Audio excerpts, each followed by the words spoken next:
Hello friends, ఎలా ఉన్నారు అందరూ? Welcome to the next video about our darling Prabhas and the new things happening in the industry. మీకు ఒక story చెప్తాను. ఒక పెద్ద ఓషన్ ఉంది.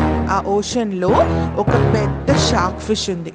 ఆ షార్క్ ఫిష్ ఏమనుకుంటుందంటే, నన్ను మించినోడు ఎవ్వరు లేరు, నా చుట్టూ ఉన్న వాళ్ళందరూ నాకంటే తక్కువే అని అనుకుంటుంది.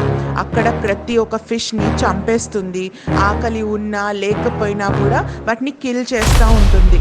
కానీ ఎప్పుడైతే ఆ షార్క్ ఫిష్కి తన పైనుంచి ఒక పెద్ద నీడ కనిపిస్తుందో అది భయపడిపోతుంది. అది ఇంకేదో నీడ కాదు, ఒక పెద్ద వేల్ వస్తుంది అక్కడికి. ఆ వేల్ షార్క్ కంటే ఎన్నో టైమ్స్ పెద్దగా ఉంటుంది. ఆ షార్క్ ఆ వేల్ని చూసి దాని బలం గురించి అంతా మర్చిపోయి అక్కడి నుంచి తోక ముడుచుకొని పారిపోతుంది. ఎస్, ఈ స్టోరీ ఎందుకు చెప్పాను తెలుసా? ఒక మనిషి తనని తను కింగ్ అని, స్ట్రాంగెస్ట్ పర్సన్ అని ఎప్పటిదాకా అనుకుంటాడంటే, తనకంటే పెద్ద మనిషి, తనకంటే సక్సెస్ఫుల్ మనిషి, తనకంటే ఎక్కువ క్వాలిఫైడ్ పర్సన్ కనిపించనంత వరకే. ఎస్, ఈ ఎగ్జాంపుల్ ఎందుకు చెప్పానంటే, Salaar movie and Shah Rukh Khan movie release అయ్యే టైంలో చాలా ఫ్యాన్స్ మధ్యలో బ్యాటిల్స్ అయ్యాయి. మా మా కింగ్ ఖాన్ గొప్పనా, లేకపోతే మీ ప్రభాస్ గొప్పనా అని చెప్పి ఎన్నో అగ్లీ బ్యాటిల్స్ అయ్యాయి. ఈ బ్యాటిల్సే కాకుండా ఎన్నో థియేటర్స్లో ఈ సలార్ మూవీ రిలీజ్ కాకుండా ఆపారు. ఎందుకంటే Shah Rukh Khan is the king of Bollywood and ఆ ఇండస్ట్రీని శాసించడం అంత ఈజీ కాదు. అండ్ సలార్ మీద చాలా విమర్శలు కూడా వచ్చాయి. ఎందుకు ఆ టైంలోనే మూవీ రిలీజ్ చేయాలా, తర్వాత రిలీజ్ చేయారా అని చెప్పి మాట్లాడిన జనాలే ఈరోజు కల్కి సక్సెస్ఫుల్ అయిన తర్వాత, కల్కి రిలీజ్ అయిన తర్వాత సలార్ టీజర్ రిలీజ్ అయ్యాక ట్రెమెండస్ రెస్పాన్స్ ఇస్తున్నారు. అంటే ఒక పర్సన్ సక్సెస్ఫుల్ అయితే ఒకలాగా మాట్లాడతాం, ఒక పర్సన్ ఫెయిల్ అయితే ఇంకోలాగా మాట్లాడతాం. No, I'm not against Shahrukh Khan. నాకు షారూఖ్ ఖాన్ అంటే చాలా ఇష్టం. తన యాక్షన్, తన మూవీస్ చాలా బాగుంటాయి. He is a very good actor. చిన్నప్పటి నుంచి తన మూవీస్ చూసుకుంటూనే పెరిగాను. కానీ ఇక్కడ మ్యాటర్ ఎవరు గొప్ప ఎవరు తక్కువ అని కాదు. మ్యాటర్ ఏంటంటే, why should a particular industry work for only one person? అంటే ఒక పర్సన్ సక్సెస్ఫుల్ అయితేనే ఇండస్ట్రీ సపోర్ట్ చేయాలా, లేకపోతే ఆ పర్సన్లో టాలెంట్ ఉంది, తను చేసే మూవీస్ మంచిగా ఉన్నాయి అంటే ఆ ఇండస్ట్రీ సపోర్ట్ చేయాలా? ఇప్పటి వరకు ఇండస్ట్రీకి కానీ జనాలకి కానీ ఆ క్లారిటీ రాలేదు. ఎటు గాలిపోతే అటే అన్నట్టు ఒక పర్సన్ సక్సెస్ అయితే ఇంకా తనని పైకి ఎత్తేస్తారు. కానీ అదే మనిషి ఓడిపోయి సక్సెస్ని చూడలేకపోతే తనని పైనుంచి కిందికి తోసేస్తాడు. Is it actually correct? Friends, ఈ ఛానల్కి మీ సపోర్ట్, మీ సబ్స్క్రిప్షన్, మీ లైక్స్ అండ్ షేర్స్ చాలా అవసరం. సో మీకు ఒకవేళ మా కంటెంట్ నచ్చితే ప్లీజ్ సబ్స్క్రైబ్ చేసుకోండి. మా జర్నీలో మాతో పాటు నడవండి. Please watch the video. Prabhas success KGF యష్ని కూడా దాటిపోయింది అనడంలో అతిశయోక్తి లేదు.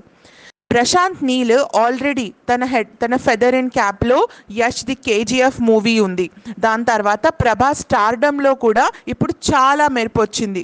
దానివల్ల ఈ టైంని ప్రాపర్గా యూటిలైజ్ చేసుకోవాలని చెప్పేసి తను సలార్ 2ని అనౌన్స్ చేశాడు. ఈరోజు రేపు మాస్ సినిమా ఫుల్గా నడుస్తుంది.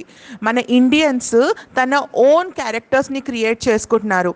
అవెంజర్స్ని లేకపోతే ఇంకేదో క్యారెక్టర్ని మైండ్లో పెట్టుకునే బదులు మన ఇండియన్ మాస్ హీరోస్ని క్రియేట్ చేసుకుంటున్నారు, which is a very good thing. But కల్కి 2898 AD బాక్స్ ఆఫీస్ అందరి కళ్ళల్లో ఒక క్వశ్చన్ మార్క్ తీసుకొచ్చింది. That will history repeat it self? Director Nag Ashwin ఈ మూవీ చేసేటప్పుడు తను ఎన్నో రకాల కొత్త వెంచర్స్కి డోర్ ఓపెన్ చేశారు. Like Mahabharata 2.0, Salaar 2 announcement and దాని తర్వాత ఇంకెన్నో రాబోయే కొత్త వెంచర్స్. ఈ వెంచర్స్కి కల్కి చూసిన తర్వాత ఒక నమ్మకం కుదిరింది దట్ జనాలు ఈవెన్ మన దగ్గర అయ్యే ఈ స్టోరీస్ని కూడా యాక్సెప్ట్ చేస్తారు అని చెప్పేసి. నాట్ ఓన్లీ దాట్, ప్రభాస్ ఇప్పుడు బాక్స్ ఆఫీస్ మీద క్రియేట్ చేస్తున్న నంబర్స్ అంత చిన్నవి కాదు. It has crossed of all the movies in the history of Bollywood. And also ఈ మూవీ మోస్ట్ అవైటెడ్ సీక్వెల్ 2025లో ఉంది. కాబట్టి ఈ ప్రశాంత్ నీల్ గారికి ఓన్లీ 1 year టైం ఉంది తన మెటల్ ప్రూవ్ చేసుకోవడానికి. కాబట్టి కంపల్సరీగా తను నెక్స్ట్ ఇయర్లో సలార్ 2 మూవీ రిలీజ్ చేస్తారు అని చెప్పి తను నమ్మకంగా చెప్తున్నాడు. సలార్కి కల్కికి ఉన్న అనుబంధం ఏంటంటే సలార్ మూవీ కల్కి మూవీ రెండు ఒక ఫేమస్ ఎపిక్ మహాభారతం మీద బేస్ అయి ఉంది. సలార్ మూవీలో కూడా కర్ణ క్యారెక్టర్ మీద బేస్ అయి ఉంటుంది అండ్ మహాభారతం మీద బేస్ అయి ఉన్న కల్కి మూవీలో కూడా కర్ణ క్యారెక్టర్ మీద బేస్ అయి ఉంది ఈ మూవీ. అండ్ సలార్ మూవీ కూడా ఫస్ట్ పార్ట్లో అంత స్టోరీ రివీల్ చేయదు, దాని ప్లే కార్డ్స్ అన్నీ పార్ట్ 2కే పెట్టుకుంది. అలానే కల్కి మూవీలో కూడా కల్కికి రాబోయే నెక్స్ట్ పార్ట్లోనే చాలా పెద్ద స్టోరీ రివీల్ కాగబోతుంది. దాంట్లోనే కలి క్యారెక్టర్ కూడా బయటికి రాబోతుంది. సలార్ మూవీ పార్ట్ 2 ఎన్నో రకాల అడ్వెంచర్స్ని అండ్ మిస్టరీస్ని తీసుకురాబోతుంది. ప్రభాస్ ఈ మూవీలో ఎలాంటి క్యారెక్టర్ ప్లే చేస్తారు, సింగిల్ రోల్ ప్లే చేస్తారా, డబుల్ రోల్ ప్లే చేస్తారా, ఇంకా బాలీవుడ్ యాక్టర్స్ ఈ మూవీతో కలుస్తారా, కలిస్తే ఎవరు కలుస్తారు, ఇవన్నీ క్వశ్చన్స్ సలార్ 2 మూవీతో కలబడి ఉన్నాయి. అదే కాకుండా కల్కి మూవీ గురించి మాట్లాడదాం. కల్కి మూవీలో చాలా చాలా గ్రేట్ యాక్టర్స్ని ఫస్ట్ పార్ట్లో ఎక్కువగా యూజ్ చేయలేదు. ఫర్ ఎగ్జాంపుల్ కమల్ హాసన్ గారు నటించిన కొంచెం సేపు అయినా తను జీవించారు, కానీ తన ఫుల్ ఫ్లెడ్జ్డ్ యాక్టింగ్ పార్ట్ 2లో చూపిస్తారు అని చెప్పి జనాలు పిచ్చిగా వెయిటింగ్. బాహుబలిలో కట్టప్ప బాహుబలిని ఎందుకు చంపాడు అనే క్వశ్చన్ జనాల మైండ్లో ఉంటే కల్కిలో అసలు కమల్ హాసన్ గారు ఎలాంటి రోల్లో వస్తారు, తను ప్రభాస్తోని ఎలా ఫైట్ చేస్తారు అనే ఫీలింగ్ జనాల మనసుల్లో ఉంది. అదే కాకుండా కల్కి ఒక రోల్ మోడల్ యూనివర్స్ని ఓపెన్ చేసింది. పిల్లలు ఇప్పుడు ఒక సినిమాటిక్ యూనివర్స్ని చూడగలుగుతారు అండ్ జనాలు ఇప్పుడు పెద్ద కళల్ని చూడగలుగుతారు. ఎందుకంటే ఇప్పటిదాకా మనం అవెంజర్స్ ద ఎండ్ గేమ్ మీద డిపెండ్ అయ్యాం, కానీ ఇప్పుడు మన ఓన్ సూపర్ హీరోస్ ఉన్నారు. అండ్ ద బెస్ట్ థింగ్ ఏంటి అంటే ఇవందరు సూపర్ హీరోస్ మహాభారత రామాయణ నుంచి కనెక్టెడ్ ఉన్నారు. దానివల్ల పిల్లలకి మన పాస్ట్ మీద మన కల్చర్ మీద కూడా అవగాహన పెరుగుతుంది. అలానే మన కల్చర్ ఎన్నెన్నో కంట్రీస్కి పాకుతుంది. మేబీ ఇన్ని రోజులు జనాలు వెయిట్ చేసింది ఈ రోజు కోసమే అనుకుంటా. ఈరోజు రేపు ప్రతి ఒక్కరూ హిందూయిజం గురించి, కల్చర్ గురించి, ట్రెడిషన్ గురించి మాట్లాడుతున్నారు, కానీ జనాలకి అర్థమయ్యే లాంగ్వేజ్లో చెప్పడం అంటే ఈ కల్కి మూవీనే. And I really understand what is going on.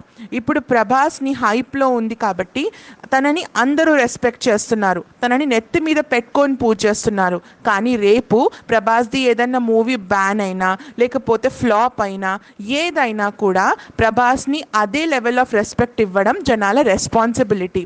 Because he has never given up and will never give up also. ఒక పర్సన్ని జస్ట్ ఇమీడియట్ సక్సెస్ కోసం, ఇమీడియట్ గ్రాటిఫికేషన్ కోసం ప్రేమించడం ఆపేసి తను ఆన్ హోల్ తన కెరియర్ మీద ఎలా పర్ఫామ్ చేశాడు అనే నమ్మకం ఉంచుకోవడం చాలా important. So friends, let us learn from this movie that never give up in our life. తెలీదు ఎలాంటి క్షణం మనకి ఎలాంటి మలుపు తీసుకొస్తుందో లైఫ్లో. ఆ మలుపు కోసం వెయిట్ చేసి లైఫ్లో ప్రభాస్ లాగానే ఫైట్ చేద్దాం.